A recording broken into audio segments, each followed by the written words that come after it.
Have you ever just stopped and wondered what a thought actually is?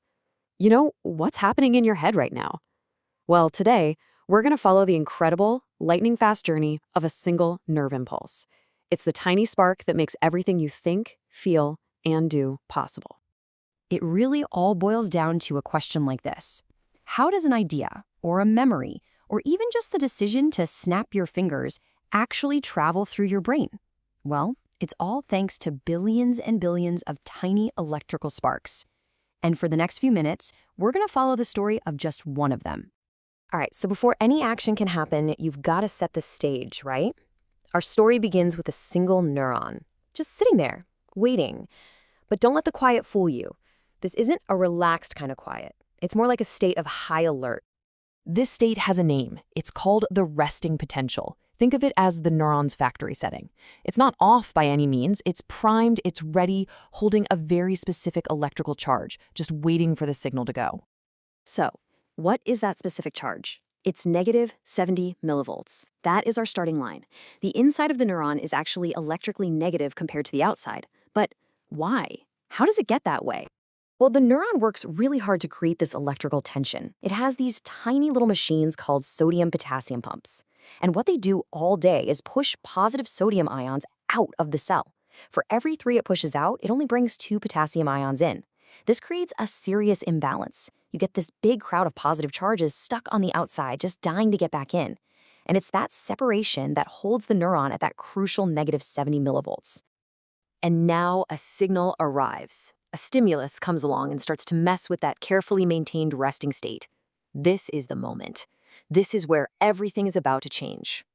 Remember this number, negative 55 millivolts. This is the magic number. Because if that incoming stimulus is strong enough to nudge the neuron's internal charge up from negative 70 to negative 55, we've hit the threshold.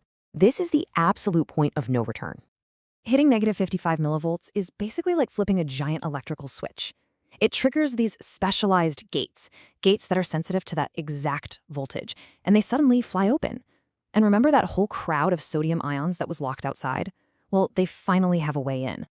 So this brings us to a really key concept called the all-or-nothing principle. Look at the left side. If the stimulus is just a weak little nudge that doesn't get us to negative 55, nothing happens. The signal just fizzles out. That's it. But if it hits that threshold, as you can see on the right, the neuron doesn't just fire a little bit. It fires completely, every single time. There is absolutely no in-between. And that firing, that is the main event. We call it the action potential. It's this explosive, unbelievably fast spike of electrical activity that is the nerve impulse. This is the spark we've been waiting for. Okay, so first up, depolarization. The sodium gates are now wide open, and all those positive sodium ions come flooding into the cell. And I mean flooding. In a fraction of a millisecond, the inside of the neuron doesn't just get less negative, it completely reverses and skyrockets all the way up to a positive charge of about plus 40 millivolts. But obviously the cell can't stay that way. The moment it hits the peak of that spike, the sodium gates slam shut. And now, a different set of gates, the potassium gates, swing open. Now positive potassium ions rush out of the cell, and this mass exit of positive charge makes the voltage inside plummet right back down toward negative territory. Now, these potassium gates, they're a little bit slow on the uptake. They don't close right away. So the neuron actually overshoots its goal, and it briefly dips even more negative than where it started, down to maybe negative 80 millivolts. This is called hyperpolarization. And then finally, those trusty sodium-potassium pumps get everything back in order, restoring that perfect negative 70 balance, ready for the next signal. Okay, the spike has happened. It was amazing. What now? Well, the neuron needs a second to catch its breath, to reset. This is a critical cooldown phase called the refractory period, and it is absolutely essential for keeping communication clean and orderly in the brain. So this happens in 2 stages. First, while the spike is actually happening, the sodium channels are either already open or they're inactivated. This makes it absolutely impossible for the neuron to fire again, no matter what. That's the absolute refractory period. Then, during that little dip, the hyperpolarization part we just saw, it's possible to fire again, but it's way harder. The starting line is just further away from the threshold. That's the relative refractory period.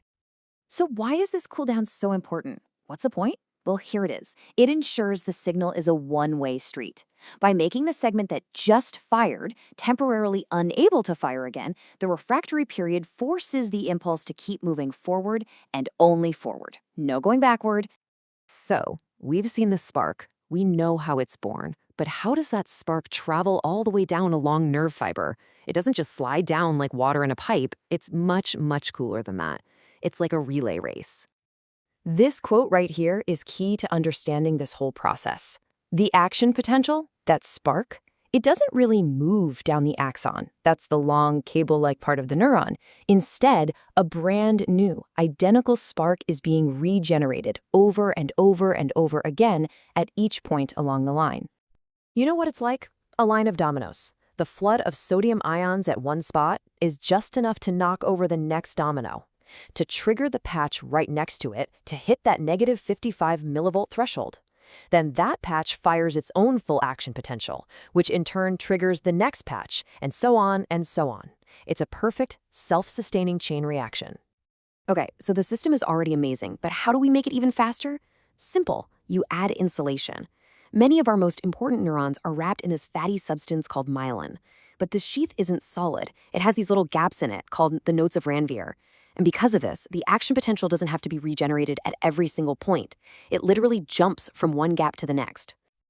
And this process, which is called saltatory conduction, is basically the nervous system's express lane. It's like upgrading from a winding country road to a 6-lane highway. It allows signals to travel dramatically faster than they otherwise could, giving us the rapid-fire thoughts and reflexes we rely on every single second of our lives. And that kind of brings us full circle. We just spent a few minutes walking through the mechanics of one tiny electrical spark. But just think about it.